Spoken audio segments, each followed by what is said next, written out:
नमस्कार। मेरे एक मित्र का फ़ोन आया, उन्होंने मेरा वीडियो देखा होगा। मैं दोहे पढ़ रहा हूँ रामचरितमानस के। अच्छा लगा उनको, अच्छा लगा, लेकिन बोले अरे डॉक्टर साहब, आश्चर्य की बात है। मैं बोला क्यों भाई, क्यों है आश्चर्य की बात? मैं अगर रामचरितमानस पढ़ रहा हूँ, राम के दोहे पढ़ रहा हूँ, राम का नाम ले रहा हूँ, तो इसमें आश्चर्य की क्या बात है? क्यों है? मैं डॉक्टर हूँ, मैं पढ़ा लिखा हूँ, साइंस का स्कॉलर हूँ। मैंने साइंस पढ़ा है तो मैं राम का नाम नहीं लूँगा। भाई राम का नाम लेके तो अच्छों अच्छों का कल्याण हो गया, उद्धार हो गया, जीवन सुधर गया। मैं क्यों ना अपना जीवन सुधारूँ भाई? तो राम का नाम तो मैं भी ले सकता हूँ, ये अलग बात है। एक्चुअल में उनका जो विचार था ये था कि भाई साइंस के स्कॉलर हैं, पढ़े लिखे आदमी हैं, सब समझते हैं, सब चीज़ों को जानते हैं। भगवान श्री राम, भगवान कृष्ण, तरह तरह के धर्म हैं संसार में, अलग अलग धर्म हैं। तो उनको थोड़ा सा लगता होगा कि ये कैसे इतनी आस्था जो है ना। अब आस्था अलग चीज़ है, आस्था पर अपन बाद में बात करेंगे कभी। साइंस का मतलब नास्तिक होना नहीं है। साइंस लोग समझ लेते हैं, साइंस पढ़ा है सब। साइंस मतलब लॉजिक, लॉजिक पर बेस्ड किसी का नॉलेज है, किसी की समझ है, तो वो भगवान को नहीं मानेगा, वो राम को नहीं मानेगा। नहीं, ऐसा नहीं है। रामचरितमानस भी एक लॉजिक है। भगवान की जो भक्ति है, भक्ति का अपना एक लॉजिक है। ये लॉजिक है, मैं बताता हूँ आपको। देखिए, लोगों को क्या लगता है कि भगवा कुर्ता पहन लो, तिलक लगा लो, राम का नाम लो, बस यही है। ज़रूरी नहीं है, ज़रूरी नहीं कि मैं भगवा कुर्ता पहनूँ, तिलक लगाऊँ, आडंबर करूँ पूरा हूँ, फिर भगवान श्री राम का नाम लूँ। मैं अपनी इच्छा से ले रहा हूँ और मेरे पास तर्क हैं। साइंस का अपना एक तर्क है। भाई देखो, तर्क तर्क की बात करते हैं हम। रामचरितमानस का क्या तर्क है, क्यों है? भक्ति का क्या तर्क है? ये सृष्टि है, ब्रह्मांड है इतना बड़ा, साइंस वाला आदमी जानता है। जीवन क्यों है, ब्रह्मांड क्यों है, सृष्टि क्यों है, ये यूनिवर्स क्यों है, किसी को नहीं पता। आज तक संसार में दसों हजार साल के इतिहास में लोगों ने तरह तरह की बातें कही, ज्ञान दिए, उपदेश दिए, लेकिन किसी को नहीं पता जीवन क्यों है, सृष्टि क्यों है, ब्रह्मांड क्यों है। अब जो एक अध्यात्म शब्द चलता है, अध्यात्म से तात्पर्य होता है जीवन से। जीवन लोग जानते हैं, क्यों है ये नहीं जानते, लेकिन जीवन है। जो जन्मा है उसकी मृत्यु होना है, जन्म और मृत्यु के बीच जीवन है। इस जीवन को सुंदर बनाएं, अच्छे से जिए। ये सुंदर बनाने का जीवन, अच्छे से जीने का जो कला है, आर्ट है, इस पर उपदेश हुए हैं, बहुत ज्ञान हुए हैं। तरह तरह से लोगों ने अपना सब मत दिया है। यही अध्यात्म के रूप में चलता है। तो जीवन है, जन्म है, मृत्यु है, इसके बीच में जीवन है। अब ये जीवन में आनंद कैसे हो? आनंद तर्क से होगा, वितर्क से होगा, साइंस से होगा। हाँ, साइंस से होगा, लेकिन देखिए, जीवन जो है मन का खेल है सब। मन शांत है, मन अच्छा है, मन निर्मल है, मन शांत, कोई बेचैनी नहीं है, कोई उद्वेलना नहीं है, कोई स्ट्रेस नहीं है, तो जीवन सुंदर है।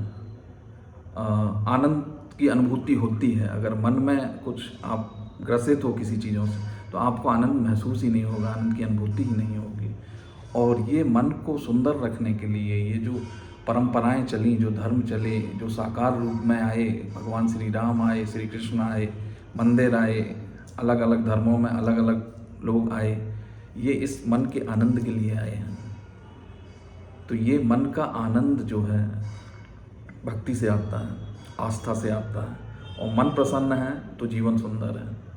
तो लॉजिक यही है, लॉजिक यही है। मन को सुंदर रखना है, जीवन को अच्छा बनाना है। मन अच्छा होगा तो सब अच्छा होगा भाई।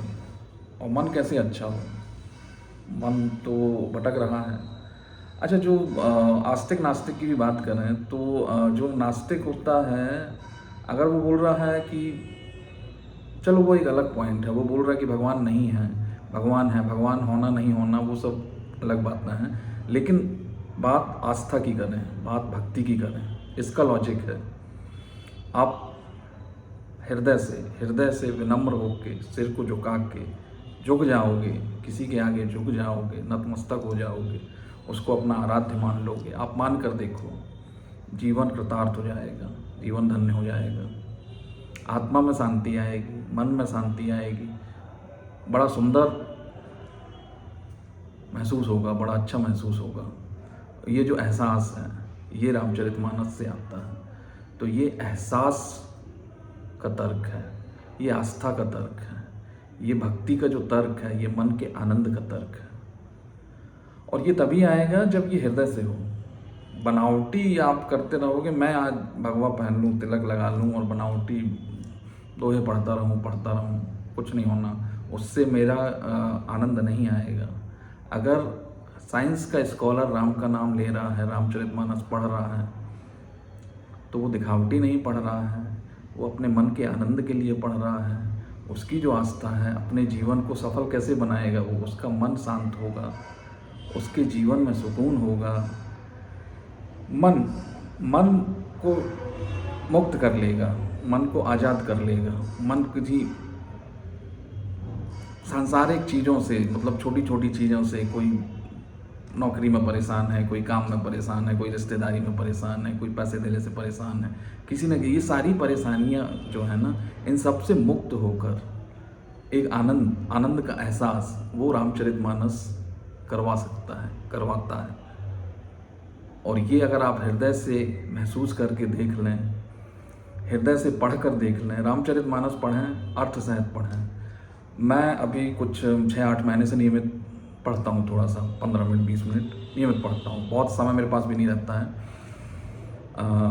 बाकी वो 15 मिनट में ही जो अर्थ सहित, अर्थ को समझते हुए, भाव को समझते हुए, उसमें डूबते हुए और अपने मन को निर्मल करते हुए, मन को सुंदर करते हुए मैं रामचरितमानस पढ़ता हूँ। बड़ा अच्छा लगता है मेरे को, शांति मिलती है, सुकून मिलता है, और बस इसी से जीवन सुधरेगा, इसी से जीवन का कल्याण होगा।